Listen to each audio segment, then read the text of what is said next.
no recuerdo, hablamos algo de derecho penal, el contrato social, el ius puniendi, facultad del Estado, luego el orden normativo que permite tener con seguridad las reglas para el poder punitivo del Estado. Todo eso vimos, ¿no? Ok, ¿qué fue lo último que vimos?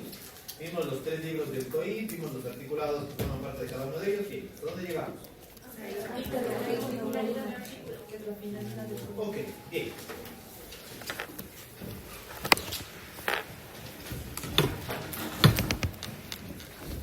A manera de resumen, ¿ok? El derecho penal se encarga de los conflictos sociales más graves.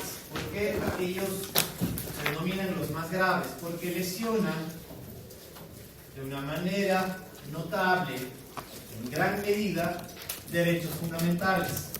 Entonces, ante semejante ataque a derechos fundamentales, debe haber una respuesta. Por ejemplo, ante un ataque sexual a una menor, debe haber respuesta. Habíamos dejado claro que la respuesta, claro, es el derecho penal. Y el derecho penal se vincula a la facultad de castigar. Y esa facultad de castigar no la tienen los particulares, sino lo tiene el Estado. Por eso hablé del ius puniendi. El derecho de castigo está en el Estado. Y lo que dije en la última clase también fue de que en sus inicios el ius puniendi era arbitrario, es decir, que el Estado escogía el delito, el Estado de una manera absolutamente arbitraria decidía quién perseguía, cómo perseguía, qué delitos perseguía, y esto generaba una incertidumbre de sin saber, eso no es delito, qué penas es la que se va a imponer, cuál es el procedimiento. En otras palabras, era absolutamente desconocido cómo llegaba la respuesta. ¿Estamos hasta ahí? Entonces, en buena hora llegó el orden normativo. Y para ello, la ley penal, si ustedes quieren. Y la ley penal lo que hizo fue, de primera mano, decirle al poder punitivo del Estado, vamos a fijar la cancha y vamos a establecer los límites. ¿Qué quiero decir? La ley penal pretende definir cuáles son los delitos que sancionamos, permite definir cómo es o cuáles son las reglas del juicio penal, cuáles son los derechos que tienen cada una de las partes y, en definitiva, hasta dónde y cómo puede intervenir el Estado. ¿Ok? Si me permiten, ¿quién juega fútbol? ¿Quién es un buen jugador de fútbol? Más o menos. ¿Por ahí juega? Sí, más o menos. ¿Hay cómo meter gol en offside? Y esto lo saben todos. Todos saben que me puedo meter gol en offside. ¿Puedo meter gol con la mano? ¿Salvo Maradona? No, ok. Entonces, lo que hace la ley penal finalmente es establecer, a ver, vamos a entrar en la zona del castigo, dejemos claro cuáles son las reglas. Por eso nuestra ley penal, ¿cuál es? El Código Orgánico Integral Penal. Y desde el artículo número 1, todos estos 700 y más artículos tienen como regla primera, o si ustedes quieren, como enunciado, portada del código completo, las siguientes finalidades. Vamos a dar lectura. Hoy debemos tener todos y todas COI. ¿Estamos? Por favor, su nombre es María José. Tiene COI. Artículo 1. Y yo interrumpo, por favor, cuando sea necesario. Todos y todas, artículo 1, por favor. Artículo 1, finalidad. Este código tiene como finalidad normar el poder punitivo del Estado. Pausa. ¿Qué significa esto? Primera finalidad, es decir, este código tiene las siguientes intenciones o el siguiente propósito. Primero, cuando digo normar, si ustedes quieren, de una manera genérica, limitar.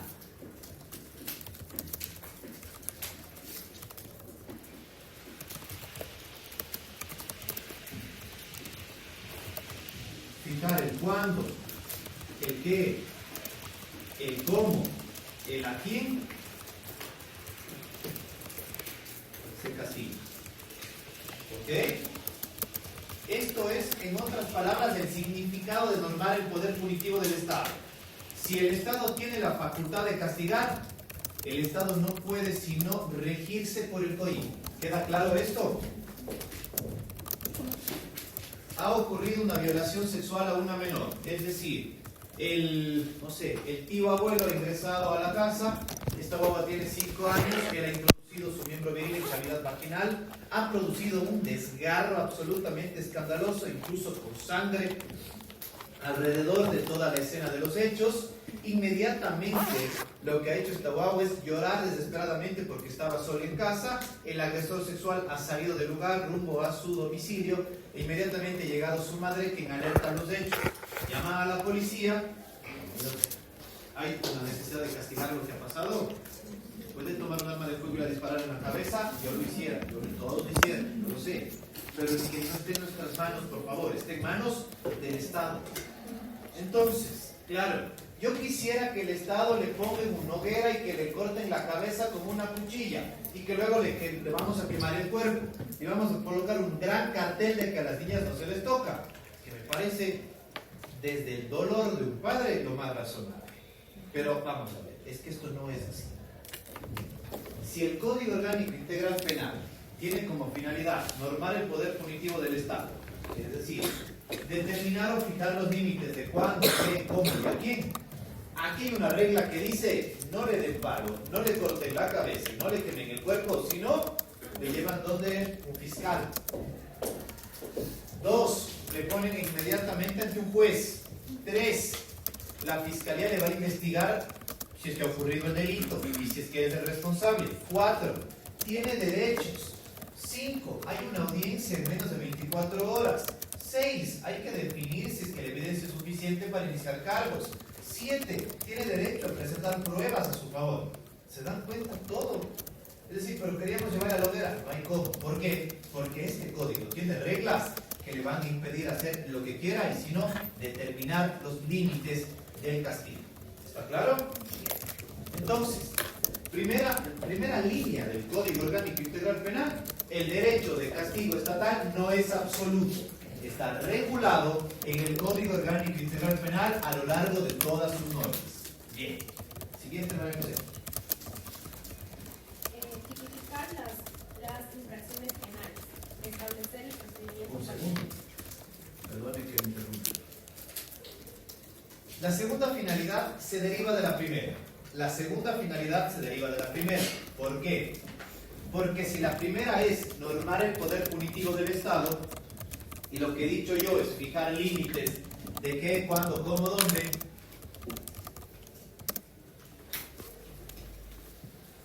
la segunda intención de este código es definir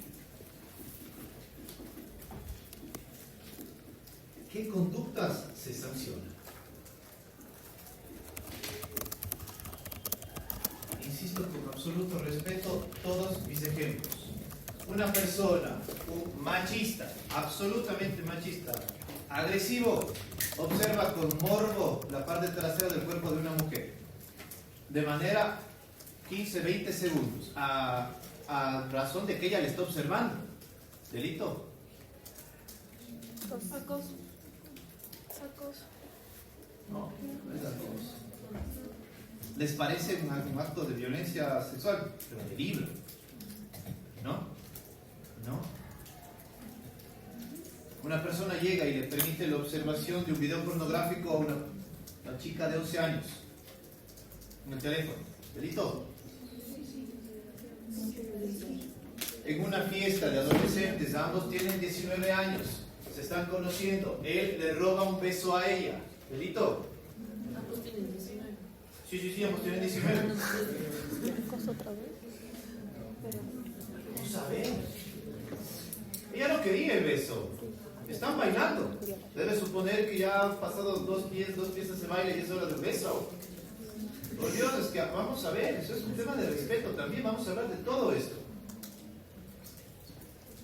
Nos vamos todos al Cajas, hacemos un paseo de derecho penal y nos vamos llevando todas las truchas del parador, los hermanos, no sé, González. ¿Es delito?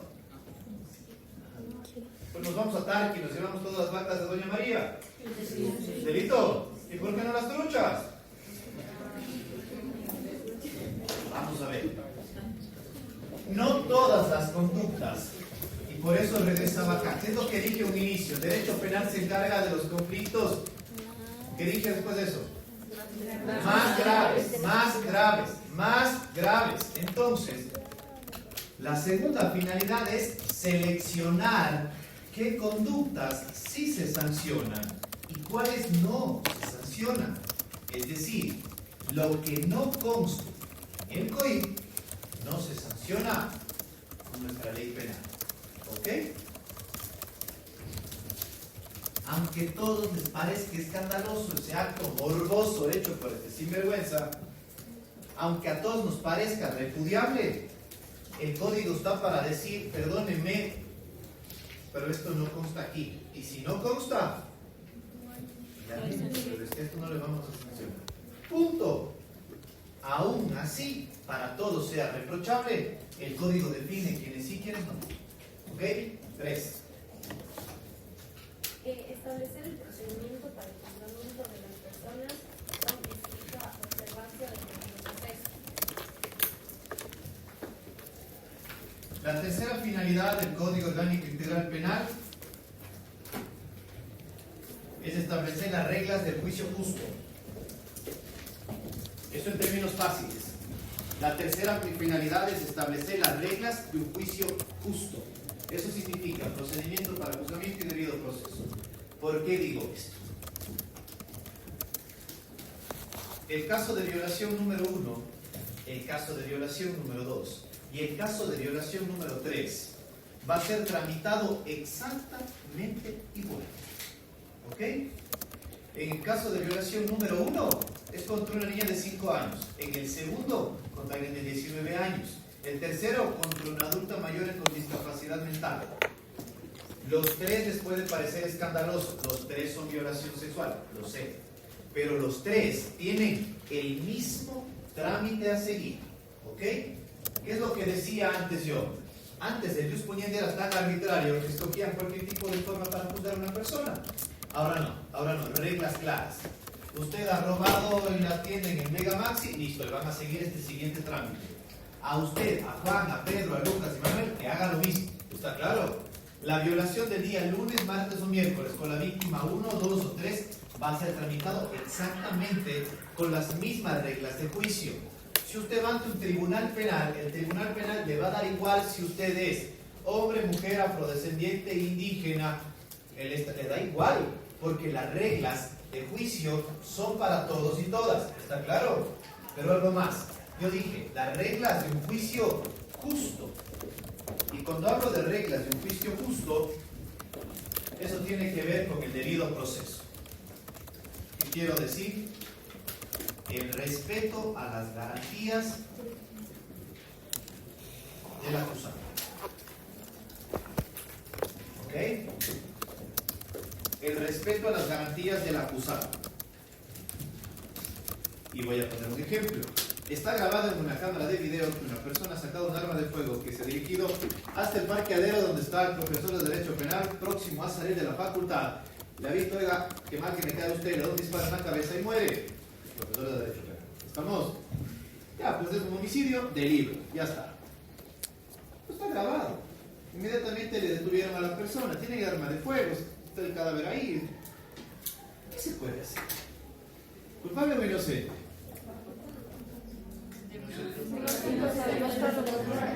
Inocente hasta que se demuestre lo contrario. Bien. ¿Qué tiene que probar de que él mató? La acusación. Claro. El juicio justo significa que tiene derecho, varias cosas, esto digo genéricamente porque ya van a ver procesar en su momento, a ser considerado inocente, a poder debatir cada prueba que se presente en su contra, a poder presentar sus propias pruebas, a tener un abogado que le asesore durante todo el camino y hasta incluso quedarse en silencio sin que nadie le reproche por quedarse callado. ¿Para qué, Diego? Si es que está clarito, es que es el juicio justo. ¿Por qué? Porque antes funcionaba la tortura. Antes ni siquiera había un procedimiento. Antes, cuando no había ley penal, se le sancionaba por el solo hecho de que existía alguna presunción de indicio. ¿Estamos? La tercera finalidad de nuestro código, 700 páginas, es establecer las reglas del juicio justo para 1, 2, 3, para 1000, para todas las personas. ¿Listo? 4. Tema de José. Promover la rehabilitación social de las personas desarrolladas y la Un segundo. 4. Promover la rehabilitación social de las personas. ¿Qué dice? de las personas sentenciadas. Bien, la cuarta finalidad de nuestro código, por eso, ¿se acuerdan que había un libro 3? ¿Se acuerdan del libro 3 de ejecución penal? Ok. Y quiero explicarles. Al código no solo le interesa sancionar. ¿Ok? Al código no solo le interesa establecer reglas. Al código no solo le interesa definir cuáles son las conductas que sancionamos. Al código no solo le interesa establecer las reglas de un juicio justo. También le interesa qué pasa con la persona condenada. ¿Ok? La cuarta finalidad del código es promover la rehabilitación social. Esto quiere decir preocuparse por la persona condenada durante su proceso de ejecución de pena. ¿Ok? Y esto le podemos ver en criminología antes, ¿no? ¿Quién la dio? ¿Quién? Ok, ¿vieron algo sobre la crítica de la rehabilitación social? Bueno, vamos a hacer una crítica rapidita. Hay casos de violencia de género de tipo contravencional que se van a prisión. El machista que le ha cacheteado a su esposa le dan 15 a 30 días de cárcel. ¿Creen que sale tranquilito buen hombre? No. ¿Qué más está fallando? ¿No se dan cuenta? A estos que roban celulares, vehículos, se meten a las casas. ¿Han escuchado esto de la reincidencia? Sí, sí. ¿Por qué vuelven a ir a prisión? Esto seguro deben haber visto en criminología. ¿Por qué van nuevamente a prisión? ¿Qué pasó? ¿No hay qué? Por ahí. Ok. ¿Cuál es la lógica de que ingresen a prisión? ¿De sufra? No. Dele palos. Y si pueden comprar unas cuchillas por ahí mismo de él. Que se rehabilita. ¿Ok? El problema no es la finalidad, el problema es el cómo rehabilita. ¿Ok? El problema es el cómo. Pero la intención del código está bien. ¿Por qué? Porque si la cuarta finalidad es promover la rehabilitación social, eso quiere decir que al Estado le interesa que la ejecución de su pena tenga un propósito de que la persona vuelva a la sociedad, pero no delinca. ¿Ok? Esta es la clave. Bienvenido a prisión, le ha ido mal en la vida. Creo que no le ha quedado claro de que a las niñas no se les toca. Pero es que no le podemos disparar, amigo. Le tenemos que enseñar el respeto a la otra persona y a no ser machista. ¿Se entiende la lógica? Para eso ingresan a prisión, no para que les den palo y que no tengan en muy malas condiciones. Para que tenga una restricción de un derecho fundamental que es la libertad, pero que en ese espacio de restricción algo de aquí le cambie, porque va a regresar pues a la sociedad. Y lo que menos esperamos es de que exista otra víctima. ¿Han escuchado esto? ¿Que no exista más víctimas? Por ahí va entonces. El código también interesa el post-sentencia, es decir, la rehabilitación de un condenado para que no vuelva a delinquir. 5. La reparación integral de las víctimas. ¿Ok? Y eso lo resalto porque durante mucho tiempo se ha entendido el derecho penal desde la óptica de sanción al responsable y listo. ¿Ok? Durante muchísimos años se ha interpretado que el derecho penal pretende verificar si es que ha existido un delito y un responsable y la consecuente imposición de una pena. ¿Estamos claros? De hecho, obvio, eso es lo primordial. Pero recientemente, no lo digo mucho antes incluso de la vigencia del COIP, hablo de Latinoamérica, pero en el COIP, desde el 2014, que en vigencia, las víctimas empiezan a tener un rol protagónico. Ya vamos a ver todo sobre eso. ¿Ok? Las víctimas comienzan a tener un rol protagónico. ¿Por qué? Porque dejan de ser simplemente la o el testigo del caso y pasa a tenerse en cuenta sus derechos vulnerados y cómo les reparamos. Y cuando digo reparamos, hablo de la reparación integral. ¿Ok? ¿Qué significa esto? Ha ocurrido una agresión física, vamos, caso de pareja, este machista le da una cachetada a su esposa. Claro, lo primordial es verificar. ¿Hubo o no hubo la cachetada? ¿Tenemos prueba? Tenemos prueba. ¿Tenemos prueba de quién lo hizo? Tenemos prueba de quién lo hizo. ¿Esto es sancionado? Es sancionado. ¿Hay un juicio justo? Un juicio justo. ¿Cuánto le toca de pena? Le toca 30 días. Listo. Antes, hasta ahí nomás, gracias, hemos cumplido. No funciona así. La quinta finalidad de nuestro Código Orgánico Integral Penal es, señora, ¿cómo le rehabilitamos a usted? Oiga, ¿cómo se siente? Bueno, pues no se preocupe, le vamos a dar medidas de protección para que no se acerque, le vamos a disponer de que le pague las curaciones médicas, le vamos a disponer que vaya de un psicólogo y que él pague el psicólogo, y le vamos a hacer un seguimiento para ver cómo se encuentra usted luego de los hechos. ¿Le parece bien? ¿Se siente cómoda? Listo. Es lo mínimo que puede hacer el Estado. ¿Por qué? Porque la quinta intención es reparar a las víctimas. Cuidado pensar de que la reparación es dinero. No, por favor. Una de las formas de reparación es dinero, pero no la única. ¿Han visto los corazones en las vías, los azulitos, esos que pintan? ¿Han visto los simbolismos? ¿Han visto? No sé si han visto en la avenida 10 de agosto hay una bicicleta de un ciclista que murió ahí. ¿Han visto? Ahí hay él murió ahí, le hicieron, bienvenido sea, ahí tiene un determinado simbolismo. ¿Han visto que mandan a colocar placas? No toleramos actos de corrupción y la corrupción judicial. ¿Han visto eso? Ok. ¿Han visto las disculpas públicas? Ok, todo esto es reparación de las víctimas. Hasta hace mucho tiempo no había reparación ninguna. Lo único que le decían es, ya está en la cárcel, no moleste señora, ¿qué más quiere? Perdónenme que suene grosero, pero es que eso ha pasado. Recientemente, claro, la jurisprudencia interamericana, lo que empiezan a hacer los distintos códigos, es decir, a ver, ¿por qué usted le está excluyendo a alguien importantísima de esta historia, que es la víctima? Porque aunque el Estado tenga el derecho de castigo, a usted, al Estado no le duele, por Dios, a la que le duele el rostro es a ella. Entonces, vamos a tomar un rol protagónico las víctimas y este código también va a apuntar a reparemos, es decir, regreso en completo. Vamos a poner límites al Estado, pero vamos a definir qué conducta se sanciona, cuál es el juicio justo, cómo rehabilitamos a la persona cuando se vaya a prisión, pero también cómo reparamos a la que sufrió la infracción. ¿Está claro? 5 finalidades que este código tiene luego de todos los articulados que van como 700. ¿Estamos? Listo. ¿Preguntas, dudas? Bien. Me voy a una siguiente temática. Entonces, vamos a hablar de los fundamentos del derecho penal. ¿Qué fundamentos del derecho penal?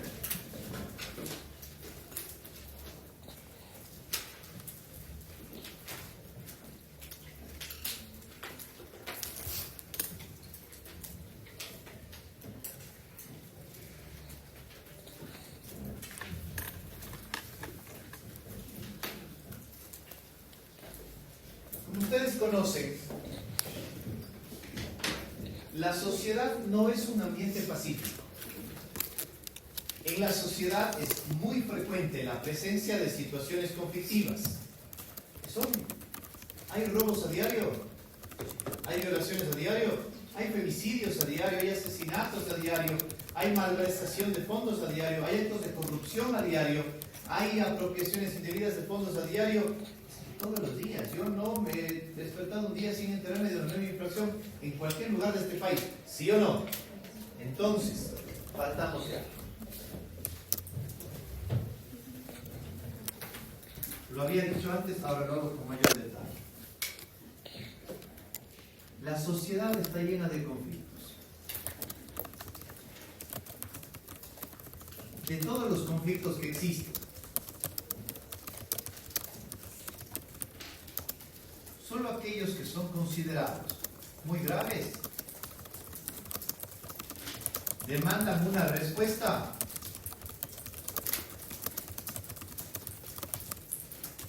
muy grave.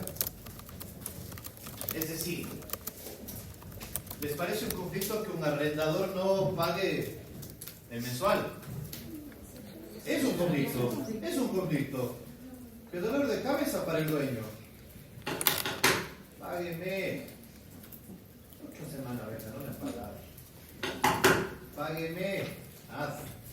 Los señores que venden vehículos que se van llevando a plazos los carros en los patios de vehículos, no le pagan. ¿Es un conflicto? Es un conflicto. El que no le pasa la pensión alimenticia al guagua, ¿es un conflicto? Sin vergüenza, es un conflicto. Pero no es un conflicto de derecho penal. ¿Ok? Esto quiero que entiendan. Los casos de derecho penal son los muy graves. Entonces, a igual magnitud de problema, igual respuesta. ¿Y cuál es la respuesta que encuentran desde el derecho penal? Vamos a ver.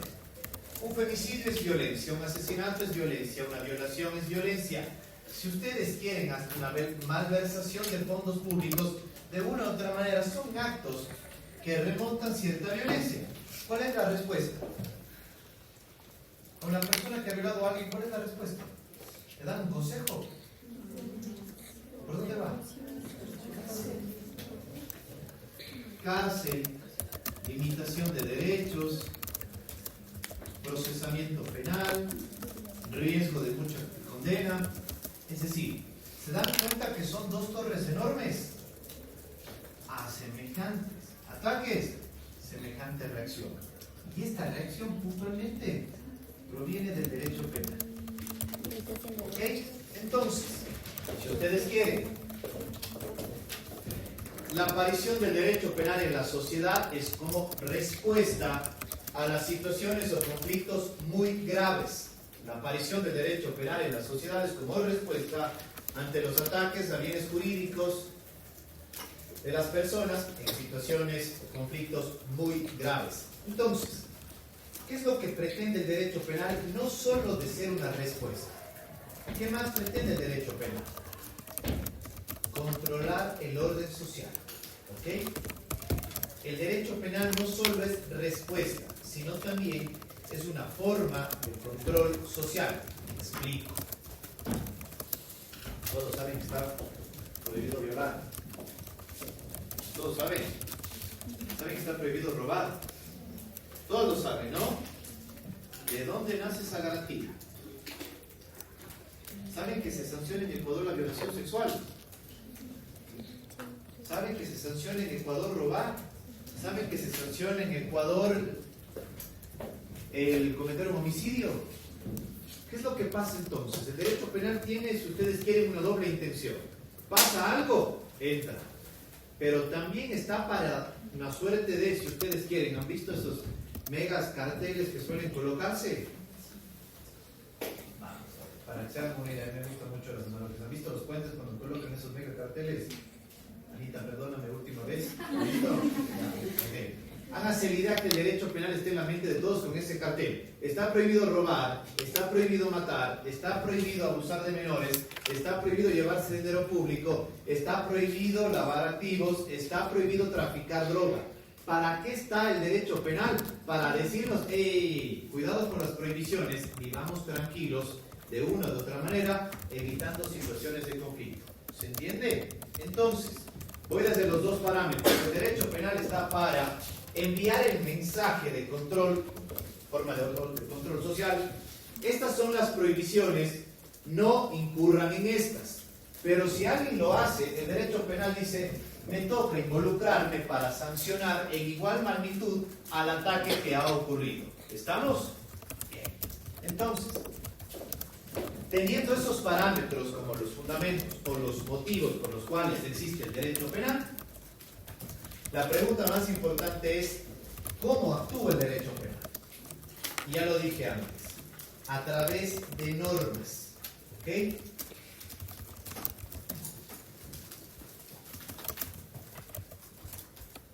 Y en este esquema aparecen tres instituciones: norma, proceso y sanción. Este es el esquema básico, si ustedes quieren, del derecho penal. Tenemos una prohibición clarísima: no robar. Quien lo hace, hay que llevarle al juicio. ¿Para qué? Para colocarle o imponerle una sanción. ¿Estamos? Entonces, Los tres ejes, si ustedes quieren, de los fundamentos del derecho penal se basan en norma, proceso y sanción. ¿Por qué? Porque por un lado el derecho penal con sus normas indica que está prohibido para que nadie lo haga, pero si alguien lo hace, hay un proceso a seguir para aplicarle una sanción. Listo.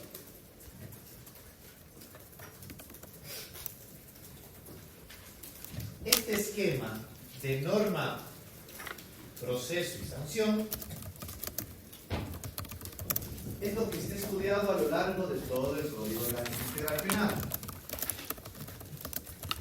Normas y sanciones, libro preliminar, libro 1. Proceso, libro 2. ¿Ok? ¿Me siguen? ¿Alguien se perdió? ¿No? ¿Voy de nuevo? Venga. Había dicho, la sociedad tiene conflictos, pero no todos los conflictos le interesan al derecho penal. Al derecho penal le interesan los conflictos muy graves. Por ende, cuando aparece un conflicto muy grave, el derecho penal aparece para dar una respuesta. Listo.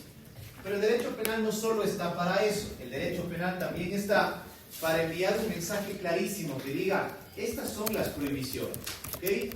Se sanciona, se sanciona, se sanciona. ¿Con qué propósito? Todos sabemos que está prohibido robar. A nadie se le va a ocurrir esta noche salir a robar a cualquier persona que le encuentre en el parqueadero. ¿Por qué? Porque tenemos en nuestra mente la regla muy clara de que está prohibida esa conducta. Pero no a todos les queda clara la regla. Hay algunos que no les importa la prohibición y lo hacen. Entonces, el derecho penal está para un lado y para el otro. ¿Estamos hasta ahí? Bien. Entonces, en ese esquema aparecen tres instituciones. Esto es muy genérico. Cuando lean lo de Muñoz Conde, van a entenderlo con mucho detalle. La norma es exactamente, está prohibido robar. No roben, está prohibido. La sanción, 3 a 5 años. El proceso, las reglas del juicio. ¿Qué fue lo que dije antes?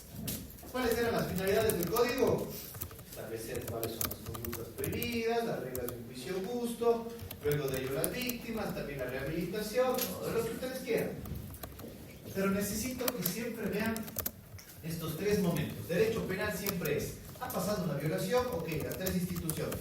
Voy a buscar una norma penal, esto debe tener una sanción y debe tener un procedimiento a seguir. ¿Estamos? Entonces, ¿qué se estudia en derecho penal parte general conmigo este año entero? Las normas y las sanciones. Por eso dije, libro preliminar, libro 1. ¿Estamos? ¿Cuándo se estudia el procedimiento a seguir? El derecho procesal penal, libro 2. ¿Estamos? Ok, hasta ahí. Remitiéndonos entonces a la norma penal como tal, necesito que tengan la idea clarísima. Hay un derecho penal objetivo y un derecho penal subjetivo. ¿Ok? Partiendo de la norma penal, hay un derecho penal objetivo y un derecho penal subjetivo.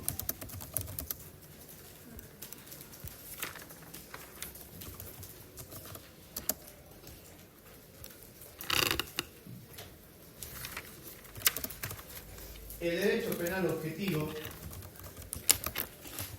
se trata de las normas escritas que están recogidas en el Código Orgánico Integral Penal.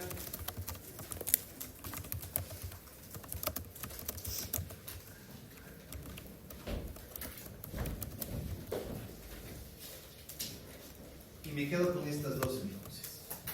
¿Ok? Vamos a leer un artículo 144, al último, por favor. 144. Si les pido un artículo 1 o les pido un artículo 770, todas son normas penales. ¿Ok? Quiero que ustedes vean un 144. Y puedan, a partir de un 144, homicidio. Vamos a ver el básico homicidio. Compañero del último, ¿su nombre? Wilmer Vélez. ¿Cómo? Wilmer Vélez. Wilmer, dele, 144. Artículo 144. Homicidio. La persona que mate a otra será sancionada con pena privativa de la libertad de 10 a 13 años.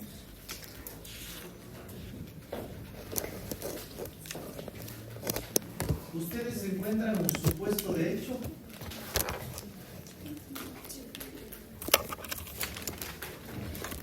¿Y encuentran una consecuencia jurídica? ¿Cuál es?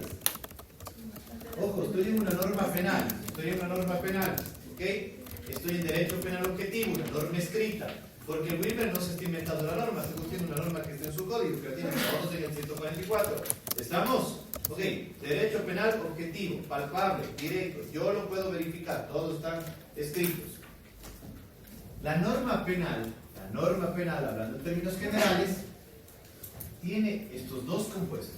Supuesto de hecho, consecuencia jurídica. Venga, ¿cuál es el supuesto de hecho, Wilmer? Supuesto de hecho. La persona que mate a otra. ¿Hasta ahí es el supuesto de hecho? Sí, obvio. Supuesto de hecho es, a ver, ¿qué tengo que hacer? Y dos, ¿qué pasa si lo hago? ¿Sí o no? ¿Cuál es el supuesto de hecho? La persona que mate a otra. ¿Y qué le pasa? Será sancionada con pena privativa de la libertad de 10 a 13 años. Vamos a ver otro.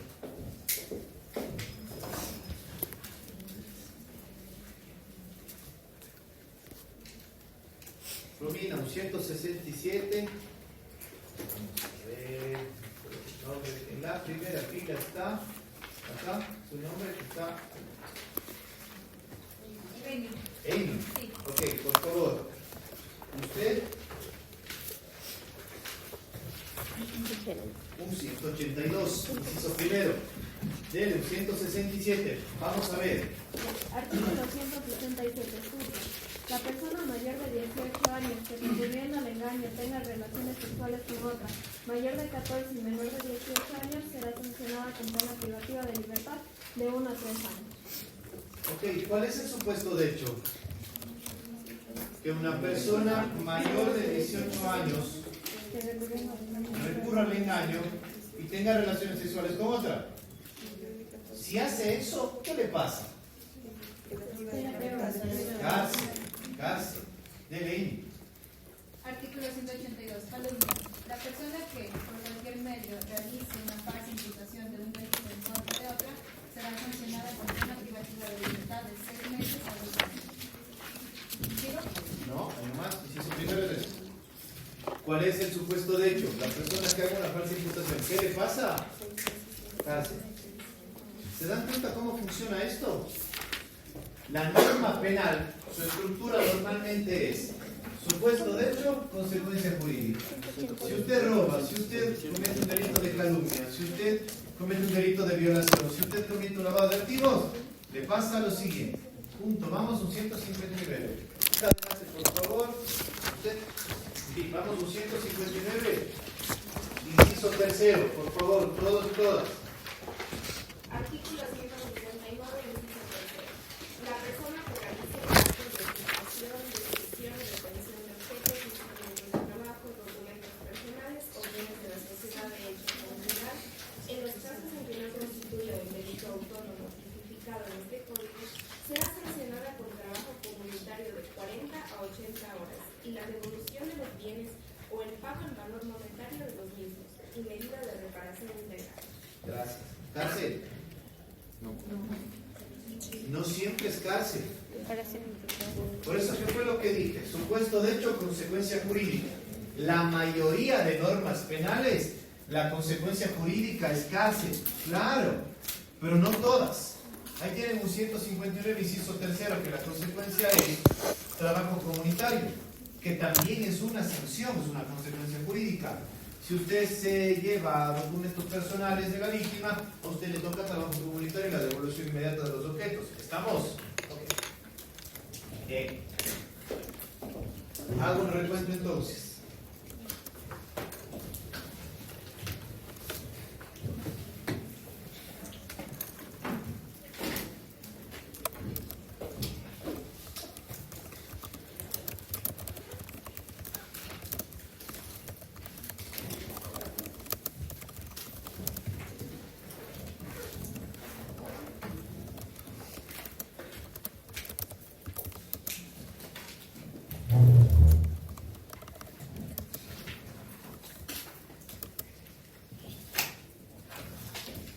¿Qué hemos visto hasta ahora? El derecho penal aparece con el propósito de dar respuesta a los conflictos muy graves, pero también aparece el derecho penal con otro propósito y es enviar un mensaje de lo que está prohibido. Teniendo en cuenta esas dos intenciones del derecho penal, es que aparece la normativa del Código Orgánico Integral Penal. ¿Ok? Listo. Ahora, los tres ejes esenciales de toda norma penal es norma, procedimiento y sanción. Bienvenidos sean. Mi materia es de estas dos, norma y sanción. ¿Ok? Entonces, si uno de estos dos pilares, norma y sanción, me voy a la norma penal. Y la norma penal está compuesto de supuesto de hecho y consecuencia jurídica. Antecedente, respuesta o consecuencia. ¿Estamos? Hace esto, le ocurre esto. Si incurre en este acto, le toca como consecuencia lo siguiente. Norma penal, hemos leído como 5. ¿Estamos claros? Bien. A partir de este esquema de la norma penal, que ustedes ya se dan cuenta que tenemos en nuestro código, comienza una clasificación. ¿Cuál? Primero, norma penal completa. ¿Ok? Primera clasificación. Del concepto macro de norma penal, de supuesto de hecho, consecuencia jurídica, se deriva una clasificación. Primera, la norma penal completa, que es aquella en la cual se encuentra, ustedes ya tienen, un presupuesto de hecho y una consecuencia jurídica. Todo en la misma norma. Todo en la misma norma. Esa es la clave.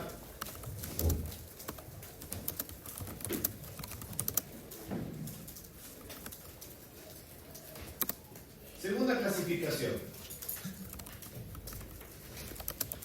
Y para eso vamos a leer.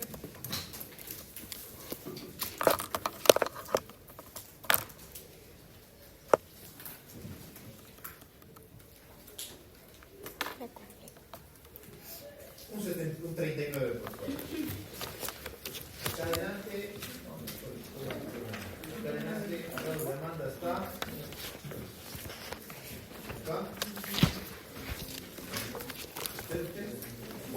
Juan, 39. Y tendrán el inciso primero. Vean si es que es una norma penal completa, es decir, supuesto de hecho y consecuencia jurídica, o no lo es. Debe. Tentativa. Tentativa es la ejecución que no logra consumarse o cuyo resultado no llega a verificarse por circunstancias ajenas a la voluntad del autor, a pesar de que de manera dolosa inicie la ejecución del tipo penal mediante actos idóneos conducentes de modo inequívoco a la realización de un delito. ¿Qué le suena eso? ¿Qué le pasa? ¿Cuál es el antecedente? Que es una ejecución que no logra consumarse. Sí. Ok, genial. ¿Qué le pasa? ¿Qué ocurre? Es que es como una Antes definición. teníamos un homicidio, ¿no? Un homicidio, ahora, si usted le mata, 10 a 13. Si usted comete una violación, 19 a 22. Ya está. ¿Y aquí qué pasa? Está definiendo. ¿Cómo? ¿Está? Está definiendo. Pero hay que ver en contexto. ¿Tentativa de qué? ¿Tentativa de qué puede ser? Vamos a ver entonces, pero necesito. ¿Y usted encuentra el asesinato ahí? No. ¿Qué necesita? De otra norma. Ahí va la clave. Vamos, un 140.1 con un 39. Vamos a ver esto.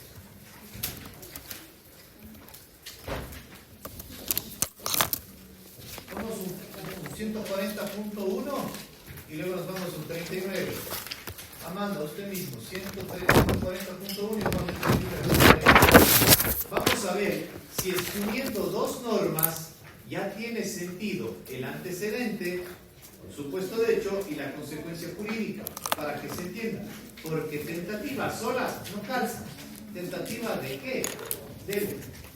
Artículo 140, asesinato. La persona que mate a otra será sancionada con pena privativa de libertad de 26 a 30 años si concurre alguna de las siguientes circunstancias. 1. A sabiendas, la persona infractora ha dado muerte a su ascendiente, descendiente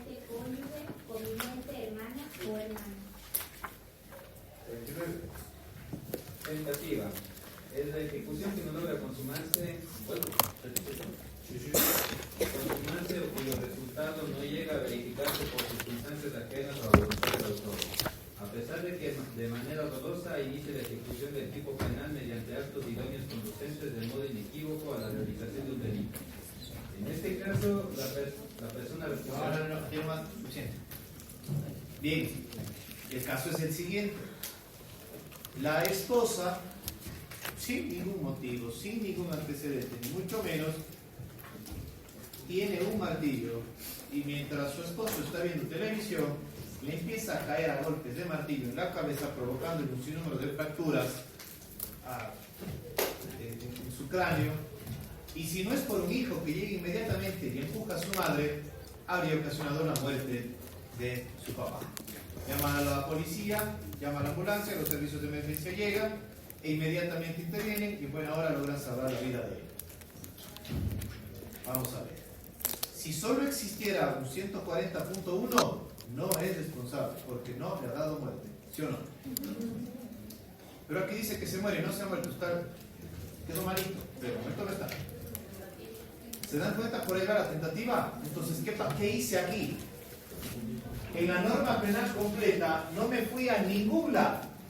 Me quedé solo con un artículo y está completo. La persona que mate a otra será sancionada con 10 a 13 años. El caso, cambiamos el caso. Son dos amigos, no tienen este vínculo de numerar primero, 144. El uno llega, se encontraban para jugar vóley o lo que fuera un fin de semana, van en el parque, la cabeza con un martillo, le provoca un trauma craneoencefálico y se muere. Listo, el homicidio me calza, no necesito nada más. Pero este caso, el asesinato completo, no calza, porque no puedo solucionar el caso con una sola norma. ¿Qué pasa entonces?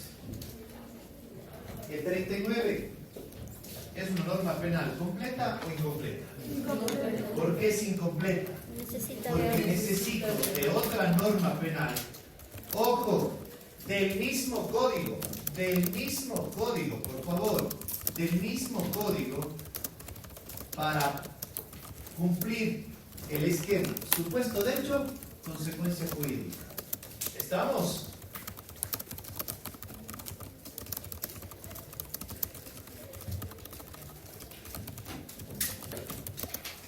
La norma penal incompleta es aquella que por sí sola no puede cumplir el esquema, supuesto de hecho, consecuencia jurídica, sino requiere de la intervención de otra norma penal del mismo código, para poder cumplir el esquema general. ¿Ok?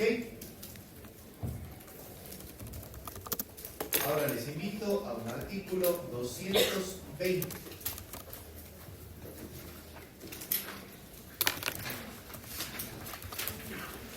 El famoso narcotráfico.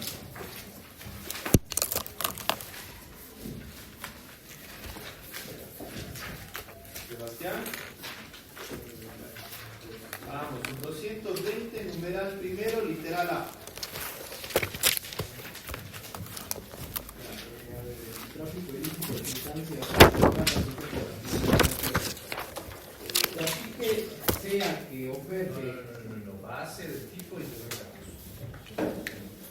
el 220 tiene un tipo. Tiene una base. Siempre que vamos a leer un tipo base nos mandamos. La persona que es esta base y luego nos vamos a los numerados. ¿Quién es?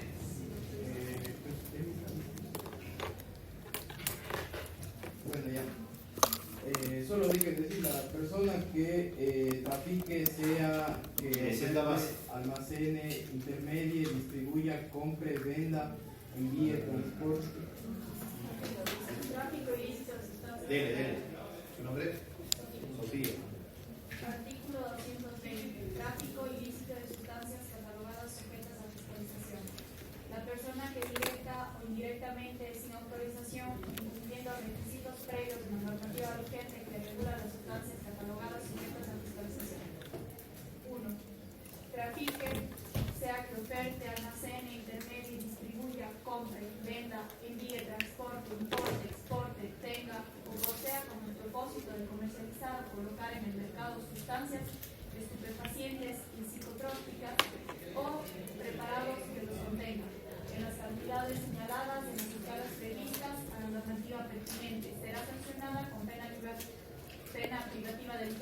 de la siguiente manera.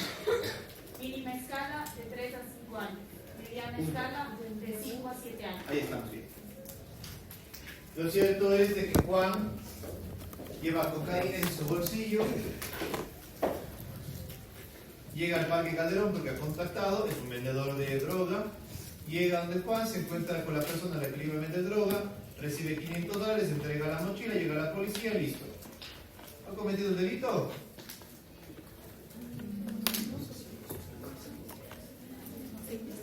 ¿Dónde dice cocaína ahí?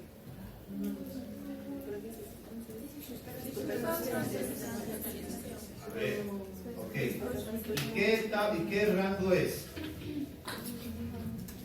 No sea malito. 3 a 5, no, apenas modificaron. ¿Cuánto son ahora? 3 a 5.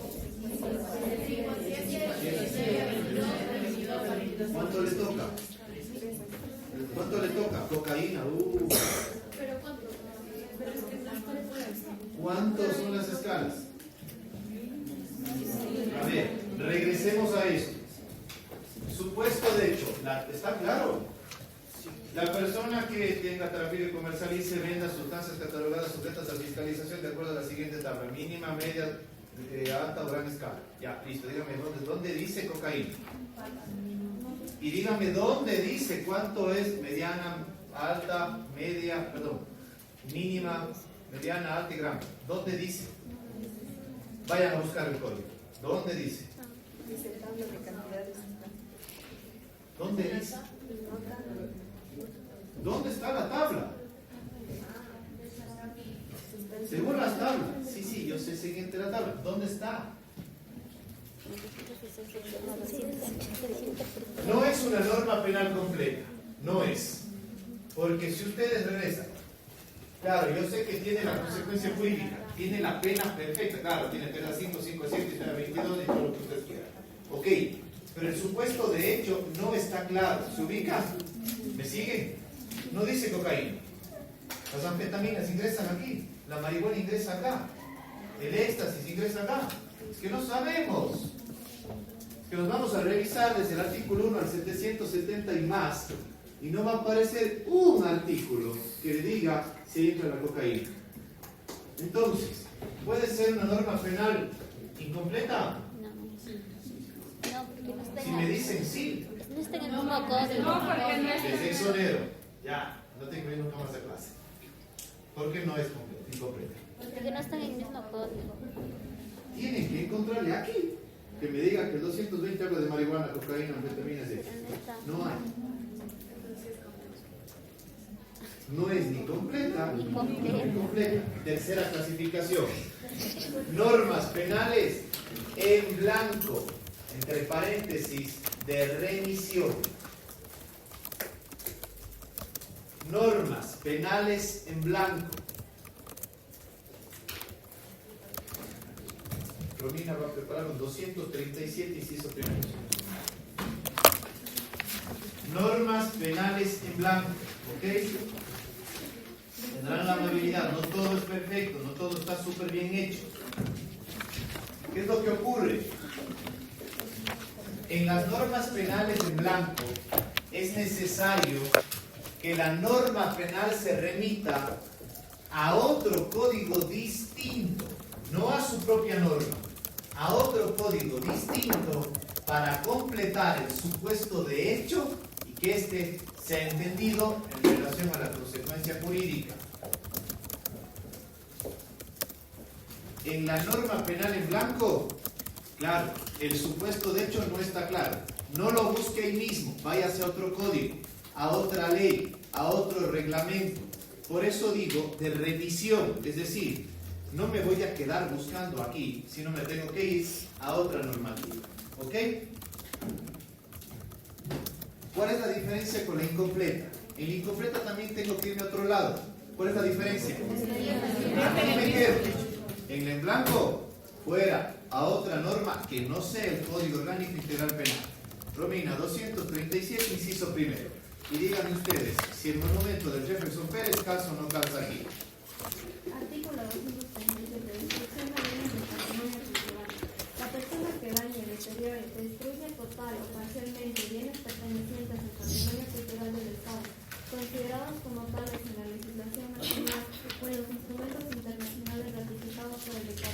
sin importar el derecho real que tenga sobre ellas, será sancionado con pena privativa de libertad de 1 a 3 años. La tabla verde del... Caramba, el monumento de Jefferson. Vamos, si le tomamos el monumento. Ya pasó de moda, ya más bien el diputado tiene más. Ya es época de también su monumento. Casa. Norma penal. ¿Completa? No. Yo no sé si aquí si le tumbo a Jefferson Pérez me toca sus años de cárcel o no. ¿Sí o no? Nadie sabe. Norma penal incompleta para buscarle en el mismo COI. Norma penal en blanco. ¿A dónde tengo que ir? A la Ley Orgánica del Patrimonio Cultural. ¿Ok? Ley Orgánica del Patrimonio Cultural. Ya vamos a ver eso a futuro. ¿Qué dicen? Que sí, que los monumentos también forman parte del patrimonio cultural y por ende que tomamos a Jefferson Pérez. ¿Cuántos de cárcel nos toca, Romina? ¿1 a 3 años? ¿1 a 3 años? Ok. ¿Se dan cuenta? ¿Y el de drogas a dónde me voy? ¿Alguien tiene una idea? Voy de nuevo. Bien. Voy de nuevo, papá. ¿Qué parte me entendió? Pero lo que no sabemos es si caso no calza el monumento. Claro. Pues vamos a ver. Y la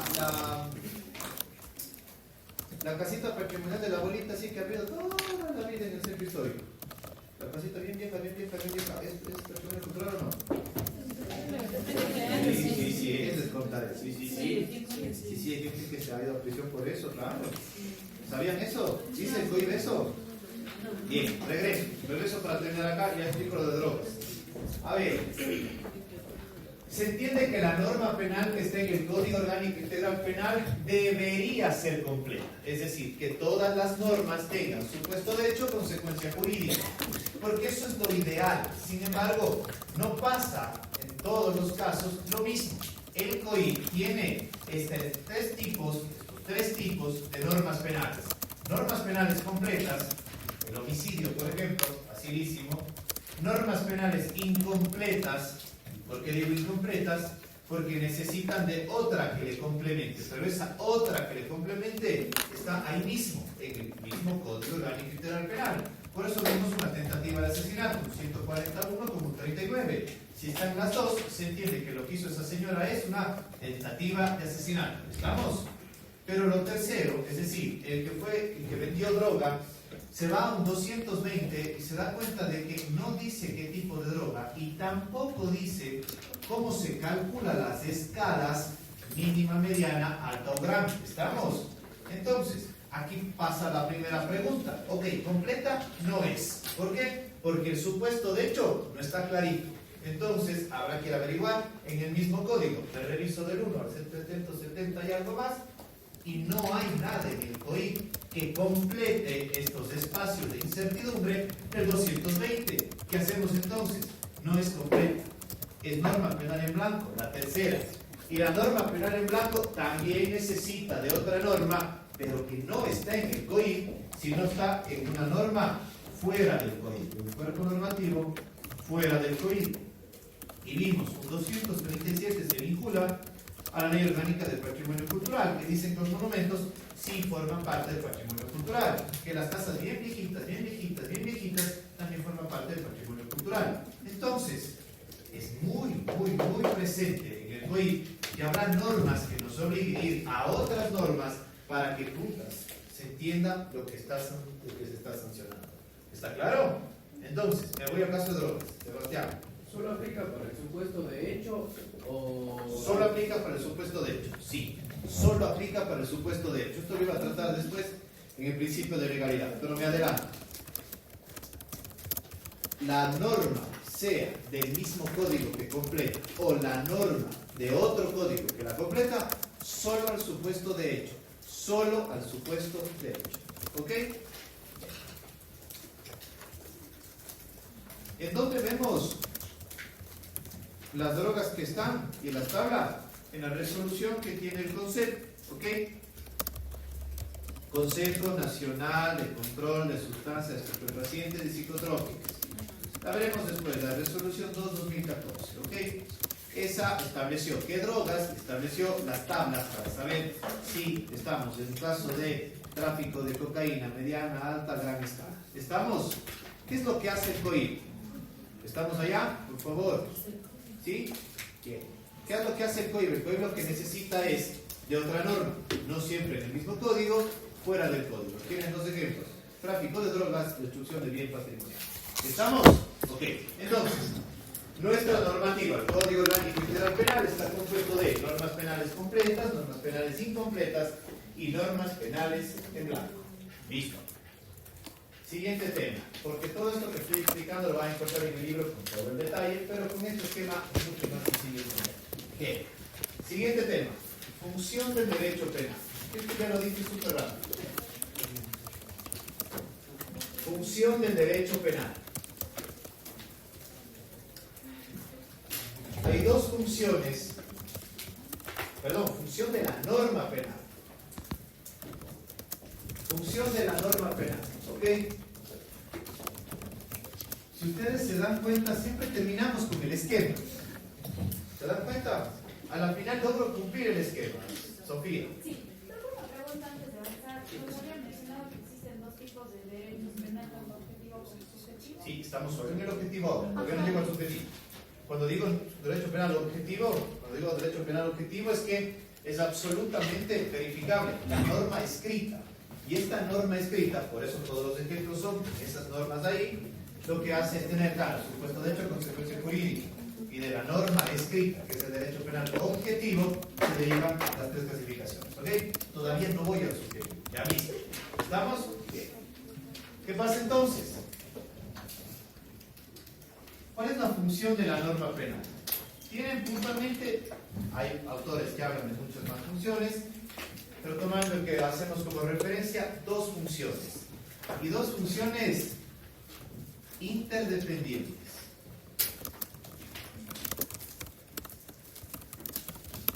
¿Cuál novios? Sus novios bien enamorados, los que no pasan un segundo sin estar juntos, ¿ok? La norma penal tiene dos funciones interdependientes: protección y motivación, ¿ok? Protección y motivación siempre están juntos, ¿ok? Y voy a explicar esto. ¿Por qué hay la función de protección? Se entiende que la norma penal protege los bienes jurídicos, individuales o colectivos. Protege bienes jurídicos, individuales o colectivos. ¿Qué son los bienes jurídicos? ¿Alguien tiene una idea? ¿Alguien me dice un bien jurídico? Voy a la vida. ¿Otro? ¿Integridad? ¿De qué tipo? Física, psicológica, sexual. Bien. ¿Qué más? ¿Otro bien jurídico? La propiedad, el patrimonio. ¿Qué más? La libertad. La libertad, claro. ¿Qué son finalmente los bienes jurídicos? Claro, son objeto de protección, pero ¿qué son? Ok, sí, vamos a hablarlo más bien de presupuestos indispensables para el desenvolvimiento de la persona. Presupuestos indispensables para el desenvolvimiento de la persona o su autorrealización también. Presupuestos indispensables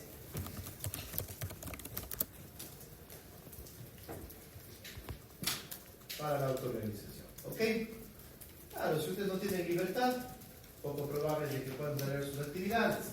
Si es que no se respeta la integridad física, sexual, mental, claro, se está afectando a un espacio absolutamente indispensable. Si es que no tenemos vida, absolutamente obvio que no se puede desarrollar todo lo demás. Si es que se afecta a nuestro patrimonio, no podemos tener lo mínimo necesario para poder alimentarnos, tener una vida digna. Si es que se nos limita la salud, no podemos tener condiciones mínimas de poder estar, si ustedes quieren, cierta estabilidad. ¿Estamos? Bien. Entonces, el derecho penal, como primera función, está en la de proteger esos bienes jurídicos. ¿Y cómo los hace? Si es que se ataca el bien jurídico integridad física a través de unas lesiones, ¿cómo interviene el derecho penal? ¿Qué es lo que decía esos dos esquemas? ¿Qué es lo que pasaba? Una persona es acuchillada en su brazo, no ha comprometido su vida. ¿Qué es lo que hace el derecho penal? ¿Es un conflicto muy grave? Tiene que salir a proteger ese bien jurídico. ¿Cuál es el bien jurídico que está siendo vulnerado acá? La integridad física. ¿Qué hace el derecho penal entonces? Protege el bien jurídico, integridad física o cualquiera de los bienes jurídicos. Ahora, solo les protege ante qué tipo de conflictos, por favor. Muy graves. ¿Ok? Esto es necesario entender. Me voy al otro lado. La segunda función del derecho penal es la motivación. Motivación en negativo. Motivación en negativo, ¿por qué? Porque el derecho penal, por su vigencia como tal, la norma penal, por su vigencia como tal, pretende motivar a que las personas no cometan las infracciones o las conductas penalmente relevantes. Pretende motivar para que las personas se abstengan o no realicen las conductas penalmente relevantes que afectan a estos bienes jurídicos.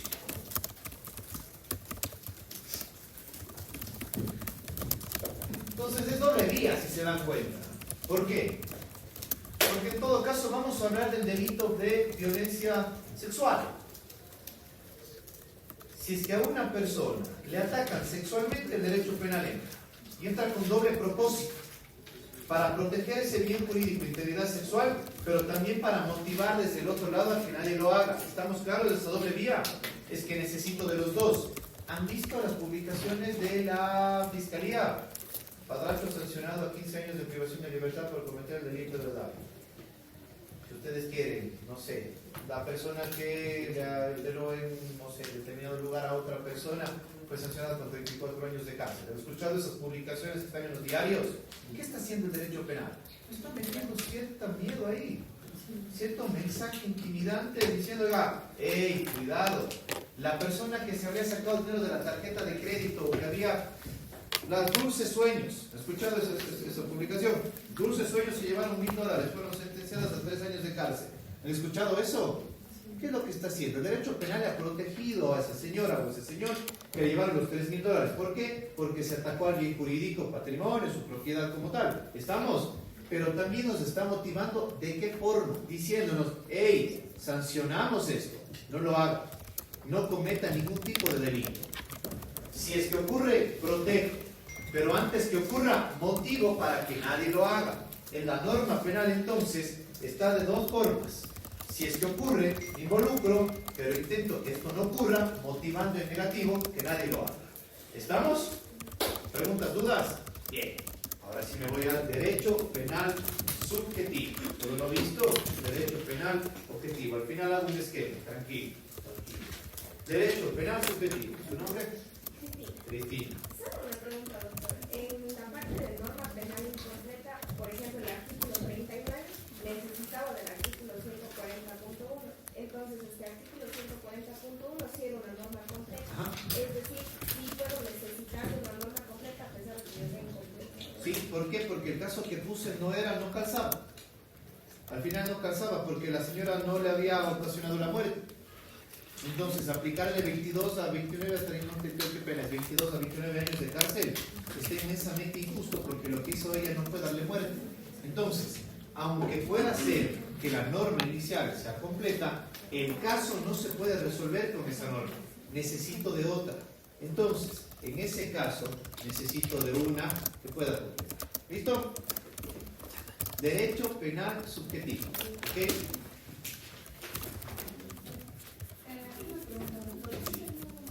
La diferenciación entre norma penal y derecho penal, porque como que voy a empezar eso antes de explicar los funcionarios.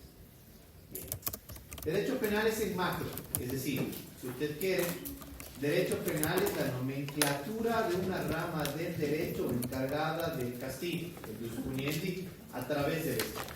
Luego, el derecho penal se materializa a través de normas. ¿Dónde están las normas? En nuestro Código Orgánico Integral Penal. Estas normas están vinculadas al artículo 1, a la finalidad, que quiero decir Estas normas pretenden dejar claro cuáles son los delitos, cuáles son los procedimientos, cuáles son la reparación a las víctimas, cuáles son los mecanismos de reparación. En definitiva, estas normas pretenden limitar el poder punitivo del Estado. Estas normas forman parte del derecho penal objetivo, es decir, aquello que es verificable, palpable y está por escrito. Y este derecho penal objetivo, a través de las normas escritas, puede ser de tres formas: concretas, incompletas o normas penales en blanco. ¿Ok? Listo, sentado. Derecho penal subjetivo. El derecho penal subjetivo, en cambio, no es algo que se pueda verificar. Es decir, no es algo que esté recogido de primera mano en normas escritas, sino se trata de principios que tienen como principal finalidad limitar el poder punitivo del Estado. Limitar el poder punitivo del Estado.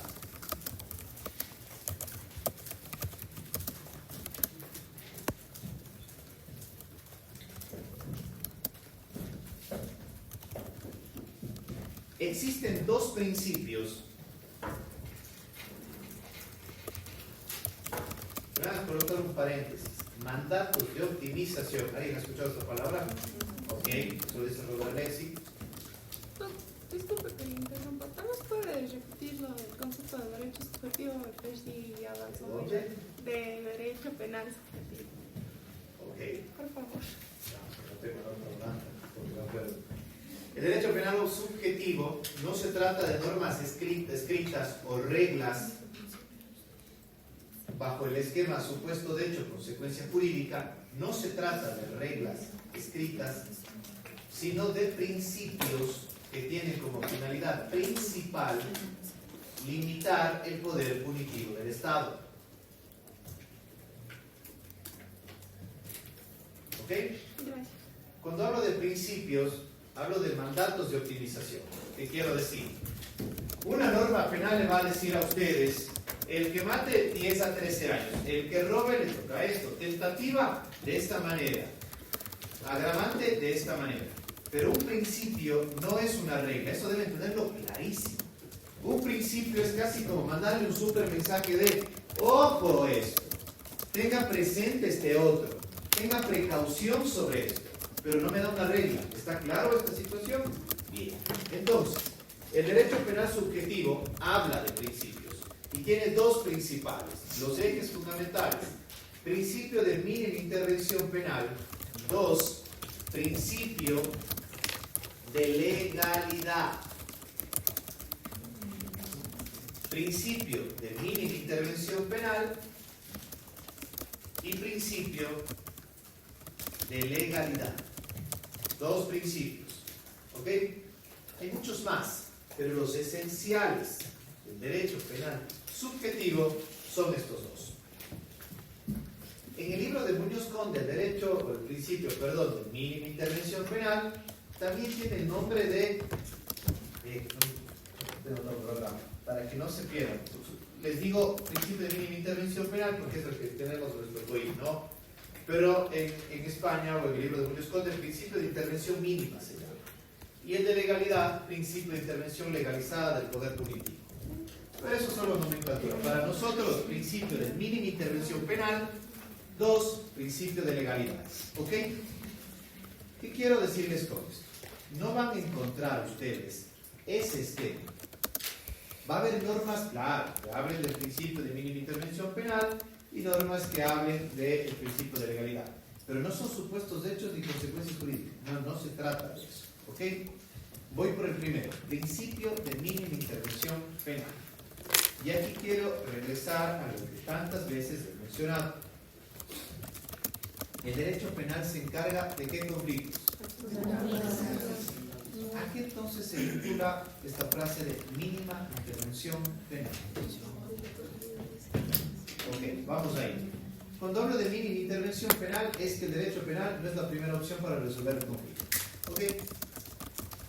Y de esto ya esta semana van a leer una petición de archivo de la Fiscalía. Vas a ver este principio. Quiero que quede clarísimo. si hay un conflicto el día de mañana para toda la vida, para no desgastar el sistema, estoy seguro que los profesores debemos promover esto. No vayan a la cancha penal, no es la primera opción, ¿ok? Busquen todas las demás ramas del derecho porque el primer principio del derecho penal no es la primera opción. Mínima intervención penal. Esto quiere decir que si existe un conflicto, solo si este es muy grave y no existe otra rama del derecho que pueda solucionarlo, ahí le invita el derecho penal a que pase. ¿Estamos? Voy al ejemplo. Una persona, vamos a ver, ¿su nombre? Melanie. Yo le pido a Melanie, me presta $5,000. Dice, ya, ok, te presto 5. Cuando me devuelve, les devuelvo en un mes. ¿Te parece bien? Genial. Listo, vamos a preparar. Vamos, se lo tenemos 189, ¿ok? 189, un segundo, 180 y... Quiero que me sigan por favor en mi ejemplo. 186, no, perdón. 87, eso primero. Ok, escucharán por favor. Melanie, le he pedido a Melanie, por favor me presta $5,000. Ella me ha dicho, sí, Diego, le presto. Ok, me entrega $5,000 y yo le digo que le voy a devolver ¿cuándo? ¿Cuándo me presta? Diciembre, venga, diciembre. Llega diciembre, Melanie me llama y me dice, hola Diego, ¿y los 5,000? Y yo le dejo en visto. Me voy a mandar un mensaje de Monticote. ¿Qué fue los 5,000? Le bloqueo. Me escribe un correo electrónico, doctor Palacios, es inadmisible que me bloquee mis $5,000. Listo. Me ve en la calle, me cruzo, y los 5,000. ¿Quién es? 189 Sebastián. 87, perdón. Abuso de confianza, escucharán. Abuso de confianza. La persona que disponga para sí o una tercera de dinero, bienes o activos patrimoniales entregados con la condición de restituirlos o usarlos de modo determinado, será sancionada con pena privativa de libertad de 1 a 3 años. Punto. Delito.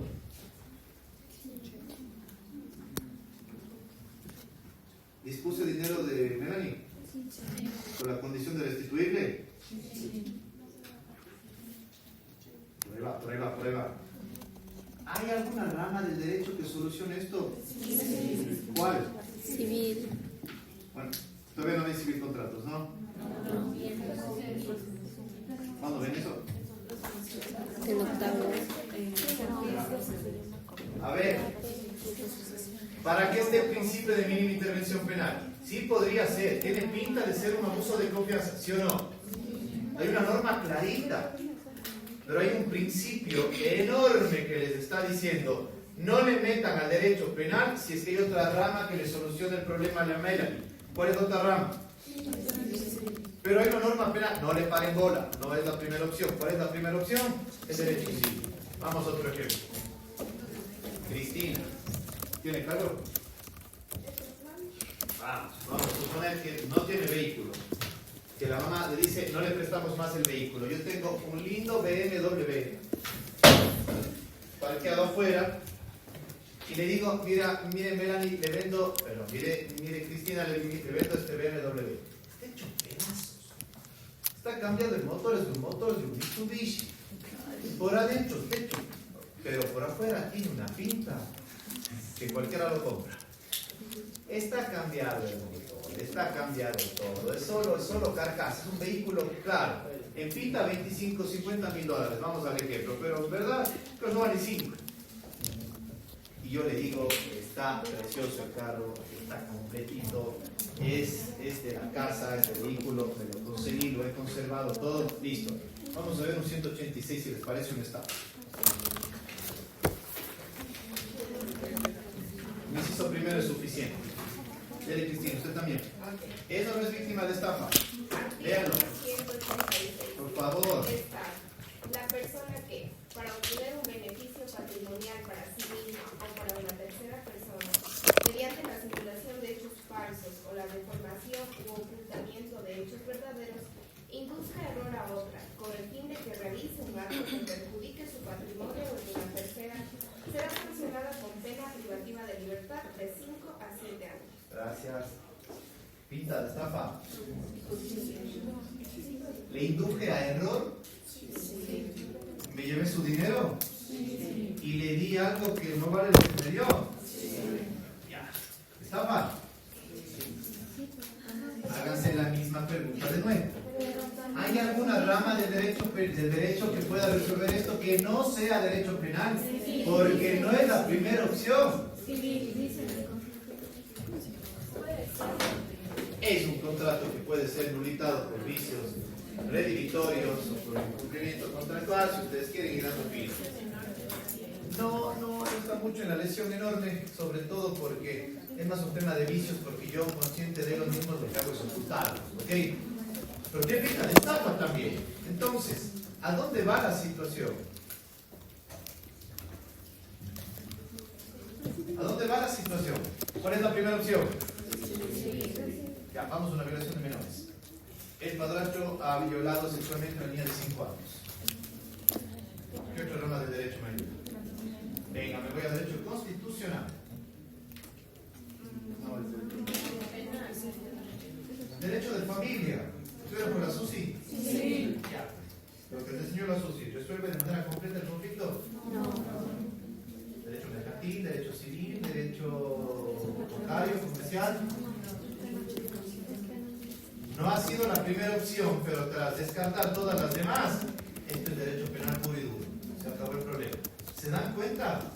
Entonces, los dos primeros casos tenían toda la pinta de ser penales, pero cuando empezamos a analizar el principio de mínima intervención mínima, lo que ha hecho el derecho penal decirle, por favor, es casi como cuando van a la fiesta.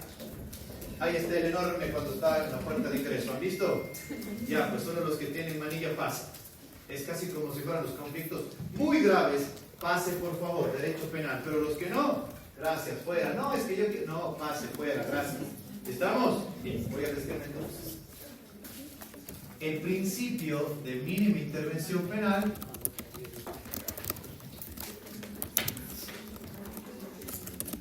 está conformada por dos subprincipios.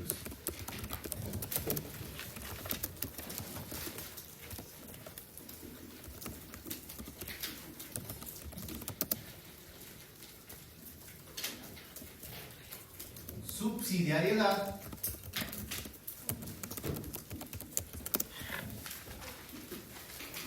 y fragmentariedad. ¿Ok? Lo conforma. ¿Qué significa?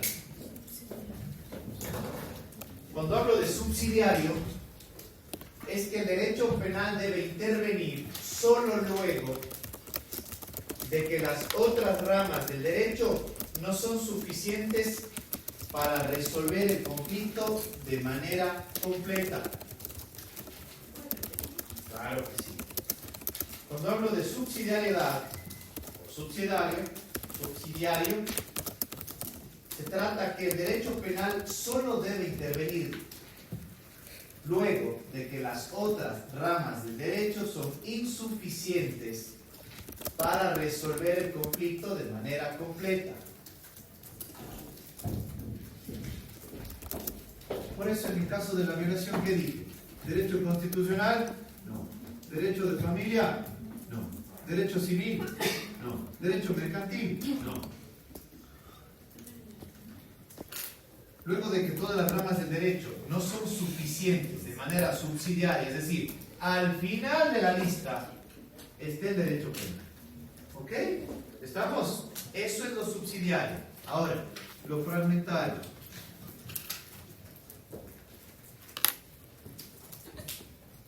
Una deliciosa torta. ¿Ok? Los ejemplos, pero de la mejor manera. La sociedad está llena de conflictos. ¿A qué se dedica el derecho penal? Aquí va. A los más graves o los muy graves. Cuando hablo de que el derecho penal es fragmentario, significa de que solo una porción, una parte de los conflictos, es decir, solo aquellos que son muy graves, por ende atacan de manera compleja los bienes jurídicos tutelados, merece la intervención del derecho penal.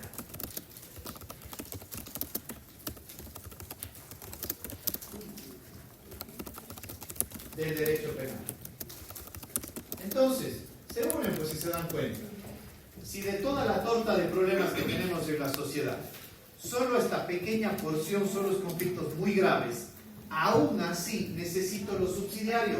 ¿Por qué? Porque aunque ustedes lo vean que es un conflicto muy grave, haberme apropiado de $30,000 de Cristina, de $5,000 de Melanie, al final la pregunta es, ¿existe otra rama del derecho que resuelva este conflicto? Si te encuentro una, por muy grave que fuere, no es derecho penal. Gracias. Principio de mínima intervención penal, fuera derecho penal, aquí no es. Pero si en cambio sucede que, siendo de los conflictos más graves y sin encontrar respuesta en otras ramas del derecho, solo me queda el derecho penal, entonces el principio no puede ser aplicado y sí es algo de derecho penal. La violación sexual a menores es clarísima. ¿Es un conflicto? Es un conflicto. ¿Hay otra rama del derecho que resuelva de manera adecuada? Ninguna. Es derecho penal puro y duro. ¿Estamos? Sebastián. Pero estos principios están de cierta forma garantizados porque hay veces que en cambio sale al revés. Hay personas que buscan hacer el máximo de daño y demandan, denuncian por esta vía, por la otra. Venga, voy a explicar esto cómo funciona. ¿Qué dije de los principios? Mandatos de optimización. ¿Recuerdan esto? Sí. Esto lo dice Robert Alexi. ¿Qué significa? Es como un super faro. Háganse la idea. ¿Qué es lo que hace el faro? Cuando están, ustedes quieren en alta mar, guía, ¿no? Lo que hace una luz es dejar clarísimo por dónde es el espacio que debe tener claridad absoluta. ¿Qué ocurre en la práctica? A ver, en la práctica, y por eso también doy clase y promuevo de que sean muy estrictos en derecho penal. Muy seguramente, casos como los de Melanie, casos como los de Cristina, no se van al área civil. No pasa eso. Es una estafa. Y claro, escándalo de derecho penal, lo que hacen es abrir el COIP y ven cuántos años de estafa, 5 a 7, y el abuso de confianza, 3 a 5 años de cárcel. A cualquiera le apela, ¿sí o no? Madre mía. Pero ustedes van a ser futuros penalistas. ¿Qué va a pasar? Ustedes saben que hay un principio de mínima intervención penal, se van a apelar toda la vida. ¿Qué pasa entonces? Para eso están dos filtros, si ustedes quieren, 3 filtros. Primero, bueno, 2 filtros y uno que es auxilio. Primero vamos a suponer que el caso de Melanie ha llegado al despacho de ustedes. Ustedes a partir de esta clase van a decir, ok, su apellido Melanie, la señorita Guambaña ha denunciado a Diego Palacios por un delito de abuso de confianza. Yo voy al despacho de ustedes, al despacho de Sebastián Cabrera. Y Sebastián Cabrera se va a acordar de memoria del principio de mínima intervención penal y va a decir, a ver Diego, ¿qué le pasó a usted? Listo. O sea, usted no le ha devuelto los $5,000. Genial. ¿Usted le firmó una letra de cambio? Sí, le firmé la letra de cambio. Perfecto.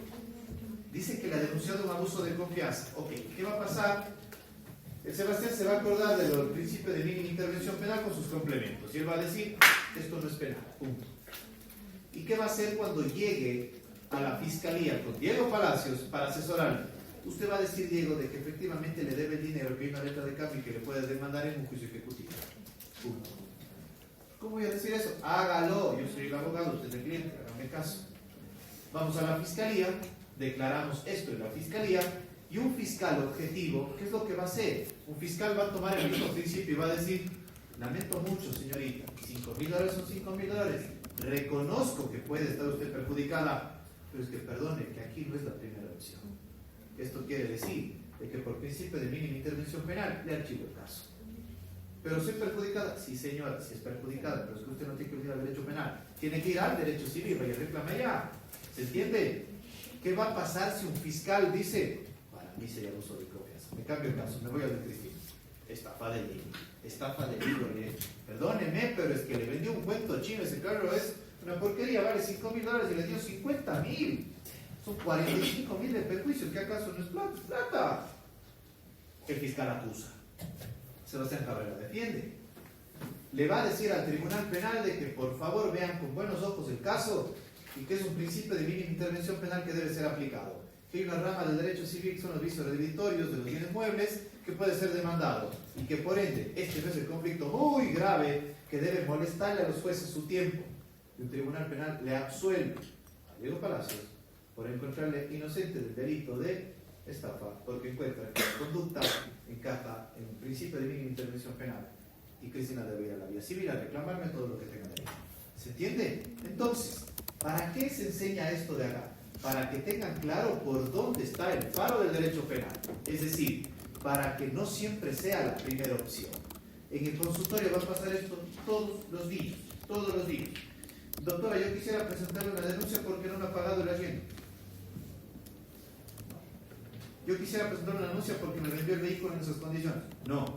Quiero presentar una denuncia porque teníamos un negocio en la empresa y él dejó de pagar lo que estaba... No. Quiero, no sé, por algún motivo respecto de un tema patrimonial, de la venta del departamento. No, punto. ¿Se dan cuenta? Si es que hay buenos filtros, los casos no van a perder tiempo. ¿Se imaginan cuánta expectativa tuvo Melanie Cristina en la justicia penal? Ha gastado, ha caminado, tiene 3 años de juicio y al final un fiscal le va a decir privado porque no hay evidencia, porque si bien hay verificación de los hechos, es un principio de mínima intervención penal, o que un juez le diga inocente por principio de mínima intervención penal.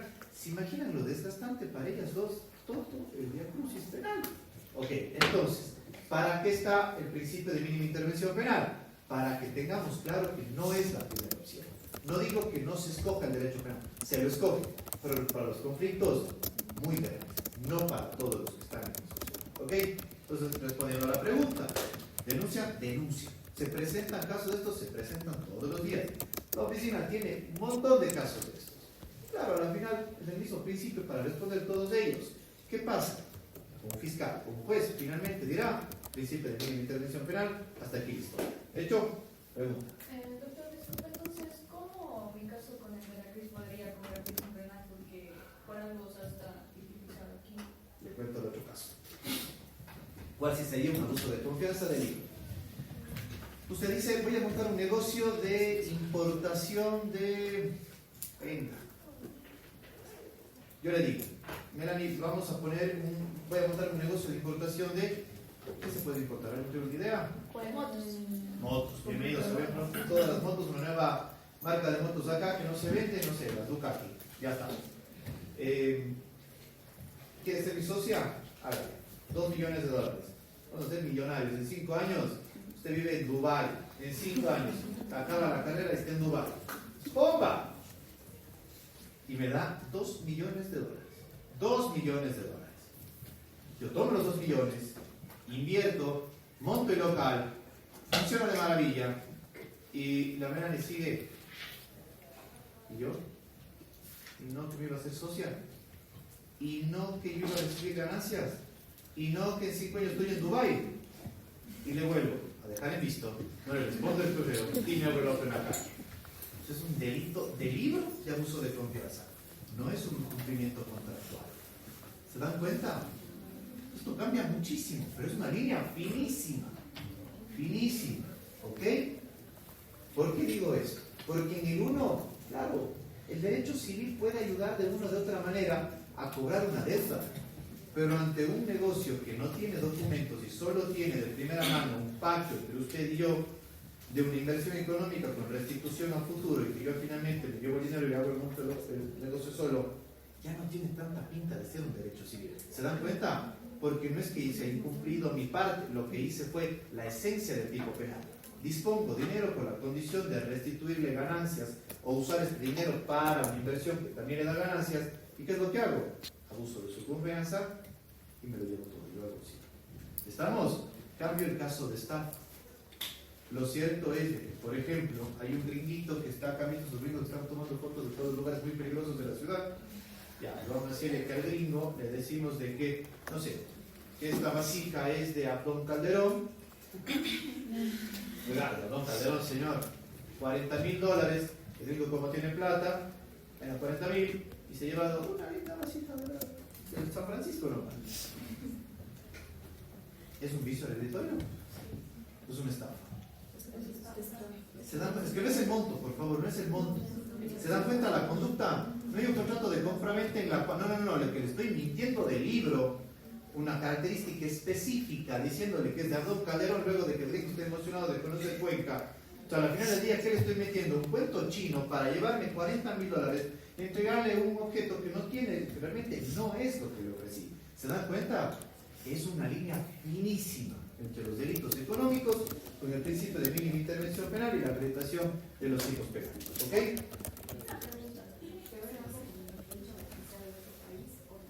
Vamos a ver eso cuando estemos en lesividad, en antijudicidad y en los elementos objetivos de la estafa. Sobre todo porque, ya me adelanto un poquito, cuando estamos en la estafa, vamos a ver el siguiente ciclo. El engaño debe ser suficiente. El engaño debe ser suficiente en plano de que debe ser de tal magnitud que le permita a cualquier persona en iguales condiciones del gringo caer en ese mismo error. Porque si le digo que le voy a vender la catedral, está medio tonto, es creíble. O sea, por más gringo que sea, si yo me voy a París y me dicen que van a venderme la Torre Eiffel, o sea, yo puedo no vivir ahí o no saber hablar francés, pero no me voy a creer eso. ¿Se entiende? Entonces es muy complicado porque es doble vía. Primero, el engaño debe ser suficiente y luego las condiciones de la persona deben ser tal que el engaño le pueda llegar a tal magnitud de que cree este escenario de error. ¿Ok? Eso lo enseño ya a usted con usted. ¿Listo? Listo. Segundo. Nos vamos sin preguntas. Entonces, algo que empezó por la vía civil no puede convertirse en penal, o si digamos hay incumplimiento de lo civil después de ya el juicio. ¿Qué quiero decir con esto? No significa de que para ir al penal tengo que agotar la vía civil. No he dicho eso. Pero depende del diagnóstico, su nombre. Joel, ¿qué pasa entonces? Digamos que Joel en su momento hace un mal diagnóstico y dice lo que está pasando del contrato de importación de motocicletas es un incumplimiento contractual civil. ¿Qué es lo que hace?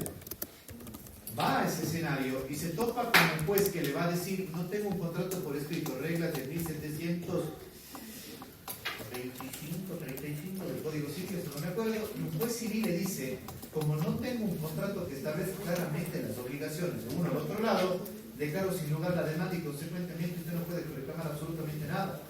¿Qué pasó? Usted, claro, tuvo buena intención, dijo me voy por una vía no penal porque me dijo el Diego que lo penal no es la primera opción. Fui por la vía no penal y lo cierto es que fracasé. ¿Por qué? Porque no tenía un documento por escrito, que es lo típico que los jueces exigen y lo exigen con justo derecho porque una regla que dice si es más de $80, algo de escrito debe tener. Esto ya van a aprender cuando tengan obligaciones. Pero en este caso no lo tiene. Él fue sin eso a la vía civil y recibe una respuesta negativa. Si pierde la vía civil, ¿ya no puede ir a la penal? ¿Quién dice eso? Eso no he dicho yo. Lo que he dicho es de que la vía penal no es la primera opción. Pero si fue por la vía civil y no le fue bien, eso no limita que vaya por la vía penal. Lo que les digo que nunca hagan, vayan por las dos al mismo tiempo, imposible. Esto cuidado, por favor. Porque cualquier fiscal que diga a usted también demandó en la vía civil este contrato de importación y me está diciendo que es abuso de confianza en la vía penal. El fiscal lo que va a decir es que usted ya está escogiendo otra vía, pues. Si usted mismo se fue por otra vía, me está dejando clarísimo que el conflicto no es de los muy graves porque tienen otro escenario. Así que, aunque tenga buenas intenciones, el contrato de importación se va a quedar en la vía civil y va a perder aquí y va a perder allá. ¿Se dan cuenta? Entonces, mejor esquema. Analizo el caso. Si realmente no mismo es civil, penal. Pero si tengo cancha civil por el principio de mínima intervención penal. ¿Estamos? Buenas noches.